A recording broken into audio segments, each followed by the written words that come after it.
Assalamualaikum warahmatullahi wabarakatuh. Perkenalkan, nama saya Atari Dwi Kaulan Harfi, NIM 1802364. Saya berasal dari Prodi Pendidikan Senda Tasik, jurusan Senda Tasik, Fakultas Bahasa dan Seni Universitas Negeri Padang. Baiklah, di sini saya akan menjelaskan kepada teman-teman yaitu mengenai implementasi BK dalam kurikulum 2013 yang pertama, yaitu ada menguatkan pembelajaran yang mendidik, yaitu dengan memahami kesiapan peserta didik dan penerapan prinsip bimbingan dan konseling dalam pembelajaran. Yang selanjutnya yaitu ada melakukan asesmen peserta didik, melakukan diagnostik kesulitan perkembangan peserta didik, mendorong terjadinya internalisasi nilai sebagai proses individuasi peserta didik.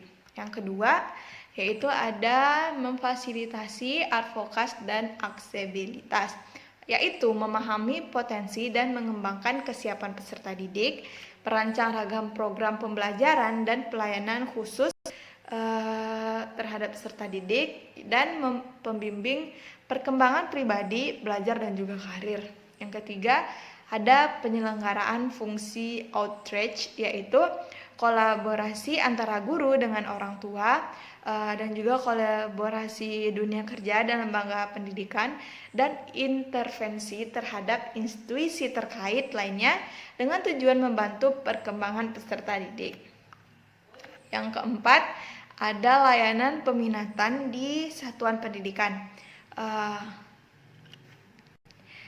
Arah layanan peminatan di satuan pendidikan ini yang pertama yaitu ada pada SD, MI, dan SDLB, yaitu peserta didik diarahkan untuk memahami bahwa pendidikan itu merupakan pendidikan wajib dan harus diikuti oleh seluruh warga negara Indonesia, dan setamatnya dari SD, MI, dan SDLB harus dilanjutkan ke studi di SMP, MTS, atau SMPLB, dan oleh karenanya peserta didik perlu belajar dengan sungguh-sungguh. Yang kedua, pelaksanaan layanan peminatan di SMP, MTS, dan juga SMPLB, yaitu peserta didik diarahkan untuk memahami dan mempersiapkan diri bahwa yang pertama, semua warga negara Indonesia wajib mengikuti pelajaran di sekolah.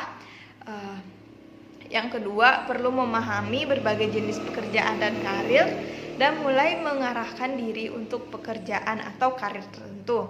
Yang ketiga yaitu setamat dari SMP, MTS, atau SMPLB, peserta didik harus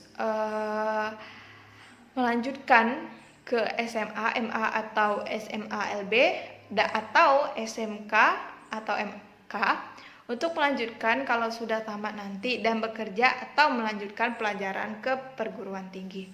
Dan yang ketiga yaitu pelaksanaan layanan BK di SMA, MA, SMALB, yaitu peserta didik diarahkan untuk memahami dan mempersiapkan diri bahwa yang pertama, pendidikan merupakan sarana menyiapkan peserta didik untuk menjadi manusia yang dewasa dan mampu hidup di lingkungan bermasyarakat. Yang kedua, kemandirian harus menjadi poin pertama yang dikuasai oleh peserta didik untuk memenuhi kompetensi dasar, minat, dan juga keterampilan pekerjaan dan karir.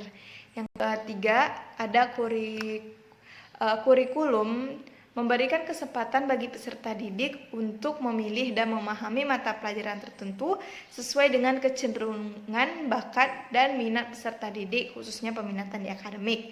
Dan yang terakhir yaitu peserta didik dapat bekerja di bidang tertentu yang masih memerlukan persiapan ataupun pelatihan, atau melanjutkan pembelajaran ke perguruan tinggi sehabis tamatnya mereka dari SMA, MA, dan SMALB. Dan yang terakhir yaitu pelaksanaan layanan peminatan BK di SMK atau MAK, yaitu peserta didik diarahkan untuk mempersiapkan diri. 1.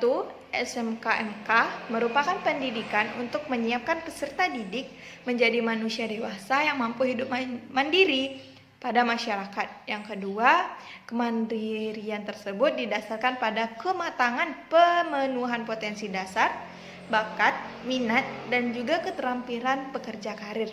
Yang ketiga, potensi kurikulum SMA MAK itu memberi kesempatan bagi peserta didik untuk memilih dan memahami mata pelajaran sesuai dengan kecenderungan bakat.